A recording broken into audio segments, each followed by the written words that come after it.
Hey there, Breakfast Clubbers. I'm your host, Kelly Guentner, and welcome to another episode of Back Issue Breakfast Club. This podcast is part of the Back of the Cereal Box Podcast Network. And this is episode 2 of our special DC week.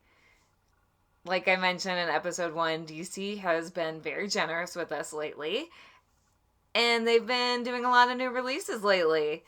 So this one, when it was sent to me, my response was literally, yay! Amethyst, Princess of Gemworld by Shannon and Dean Hale. You might recognize them from Diana, Princess of the Amazons. And the art is by Asian Fulmore.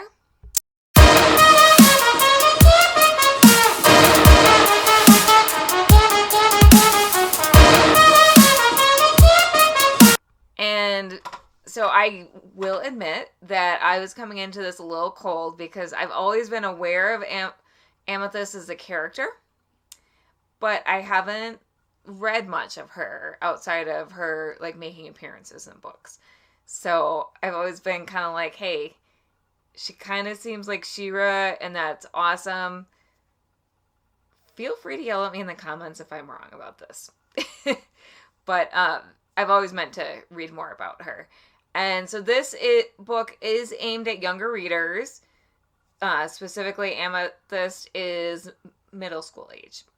But this book is definitely an all ages book. You could give it to an elementary schooler and feel comfortable that the content and the reading level is good for them. So Princess Amethyst is growing up as part of the royal family on Gemworld, and she's kind of a spoiled brat.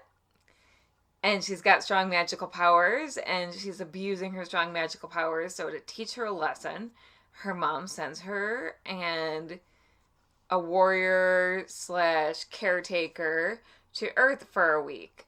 Unfortunately, things go wrong. So you know how like sometimes you forget your keys? Well, instead of forgetting their keys, they kind of forgot that they had a whole other life on Gemworld and then continued their life on Earth for 4 years. Yeah,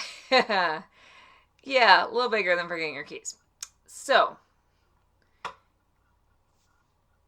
come to find out, a Prince Topaz turns up 4 years later when Amethyst is middle school age and has been living her life just a normal girl, unaware that she has powers, because on Earth she doesn't have powers because being on Earth just stripped her for those powers.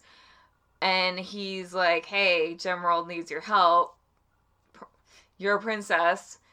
And then she has to deal with all that and she finds out what happened to her family and why people haven't been looking for her and haven't really known what happened to her. And she also starts to, realize that yes, she has powers on this Gemworld and she has responsibilities. And she's, of course, grown as a character, and so she respects the power and starts to figure out how to use it for good. So it's got some great lessons for kids, but it's also got a really engaging story. And the artwork is just absolutely beautiful. The artwork visually really reminded me of the 90s She-Ra in that it used a lot of those same touchstones for colors. So a lot of the pastel pinks and purples and blues, which is very appropriate for a character from Gemworld named Amethyst. And the artwork was really, really pretty.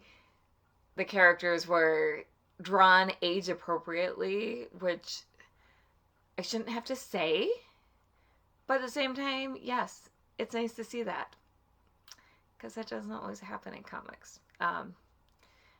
But it's just it's a cute book with a great story. It's got a great heart to the story, and I absolutely loved it. I'm sure that this Amethyst is not the same as the grown-up Amethyst running around in canon, but it definitely makes me want to get on my seeking out more of Amethyst in canon, and I hope they do a sequel to this book because it definitely, the end of the book left it open for a sequel, while also giving us a good ending that it felt like a complete story. So I would say I hope this makes it onto some holiday lists for some of the kids out there. Hanukkah is next week, and Mariah Carey has arrived to tell us that Christmas is shopping season is upon us and Christmas is coming next month. So if you have little ones at home that are into characters that are magic based and superheroes, this should definitely make it under the tree for them. And if you're a grown up like me who likes that sort of thing, you're gonna like this too. Definitely like a win-win for everyone. So, sound off in the comments. If you're an Amethyst fan, tell me where to start. What's your favorite Amethyst story? If you're not an Amethyst fan, or even if you are, either way, I want to know what's on your holiday wish list. What are you hoping to get this year? Maybe what are you hoping to give this year? I mean, don't spoil any surprises, of course. But I always do like to hear from you, my viewers, because this show couldn't happen without you all. And if you like the video, hit that like button. Make sure you subscribe if you haven't already. And share this with a few thousand of your closest friends. I might like to hear from you. So, I hope you all have a good week and happy reading.